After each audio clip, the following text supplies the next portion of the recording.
Let's now get to know you a little bit. So tell us, who is Vance Lee? And what I'm interested in the most is your early life experiences. So I know, at the beginning you were a 9 to 5 guy, and then you went into video, but well before that, what was it like growing up, and what were your interests that obviously they led them to where you are today? Great question. When I was young, I think I wasn't. I mean, when you're a kid, you're not thinking about businesses and this type of thing. I wasn't even thinking of travel when I was a kid.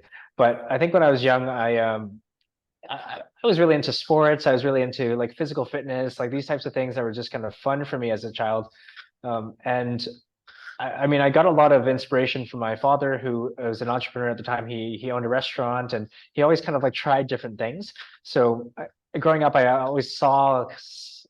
I didn't call it entrepreneurship, and I don't think anybody back then used that like buzzword, but it was just somebody that was doing something to do their best to create something that would make a better life for themselves, right? And so I grew up seeing my dad do that, and a lot of my childhood actually was like working and doing stuff for my dad, delivering the flyers and working at the restaurant, sometimes answering phone calls. And so I kind of got an early start in responsibility, I think, which shaped my life a lot.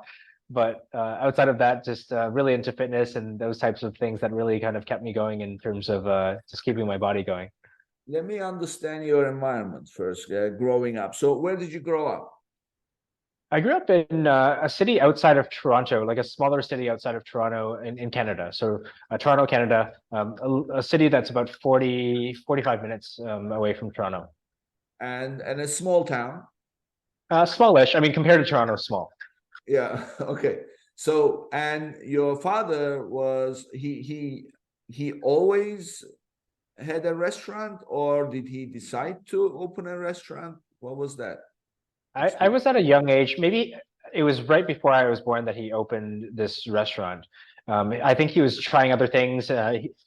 He was just experimenting with things. And by the time I was born, the restaurant was there. I don't remember it at that age, but I grew up with the fact that he had this restaurant that he was working on a regular basis.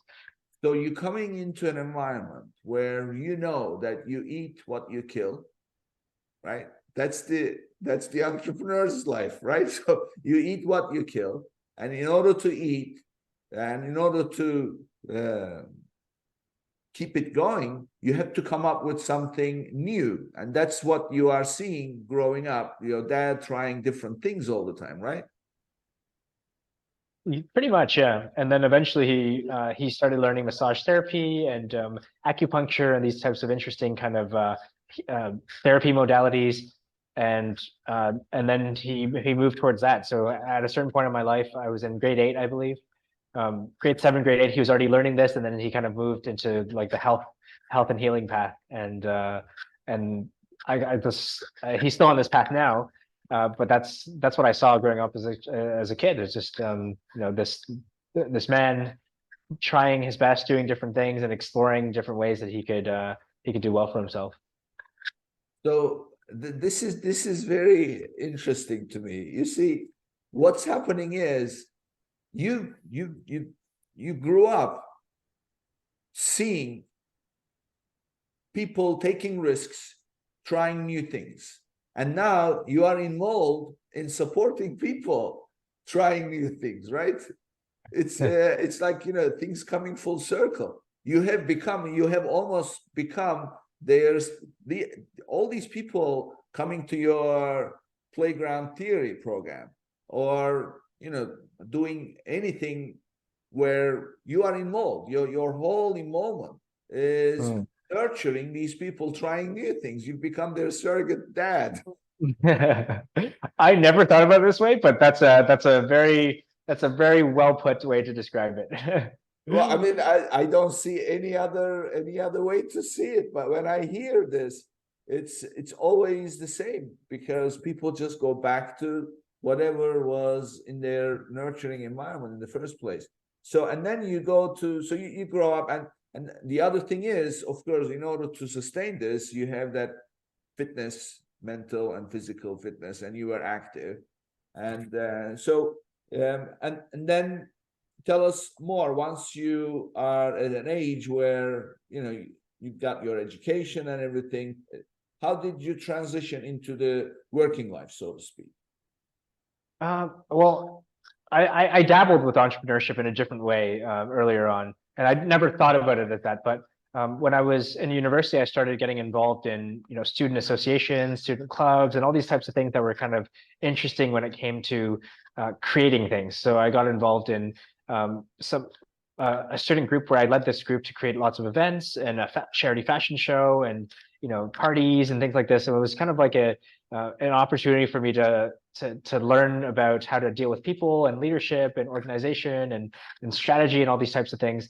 And that was my first kind of entryway into working with projects. And my first entrepreneurship project was actually a education platform.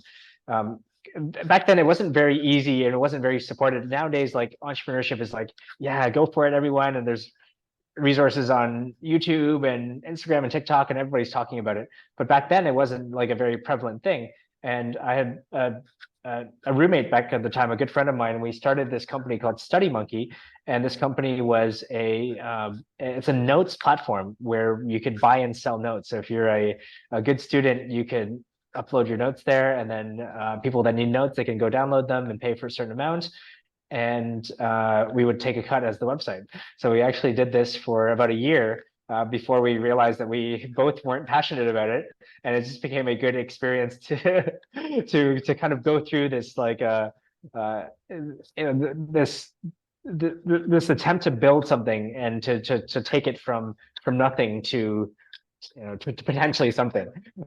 And it didn't really make it there in the end. We got to a couple of universities, but it wasn't you know, it wasn't that hit. You know, it wasn't one of those kind of like .com stories of a successful